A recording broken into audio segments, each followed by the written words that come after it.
Welcome to Samba Samba. Enjoy the video. In this video, I will explain how to sync Kidde smoke detectors. Interconnecting your smoke alarms provides crucial whole home protection, ensuring all units sound if one detects smoke. First, confirm your Kidde models are compatible with wireless syncing, as not all units can be linked. You'll also want to have a small screwdriver and fresh batteries ready. This process is straightforward and significantly boosts your home's safety network. Before you begin, it's essential to power down the circuit breaker that supplies electricity to your smoke detectors. Safety first. Next, install fresh batteries into each Kidde unit you plan to interconnect. Even if they're hardwired, batteries provide backup power and are crucial for the syncing process.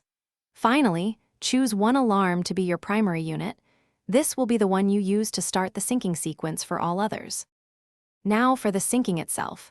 On your chosen primary alarm, press and hold the test button. You'll hear a chirp indicating it's ready to connect. Within 60 seconds of that chirp, go to each additional Kidde detector and press its test button.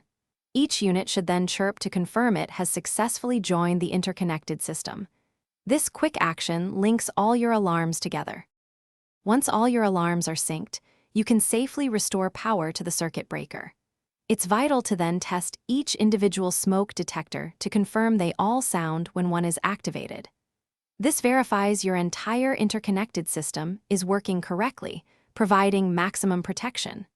Remember to check the description for a link to the Shark AI Ultra Robot Vacuum and other great deals. Regular testing and battery replacement are key to maintaining your home's safety.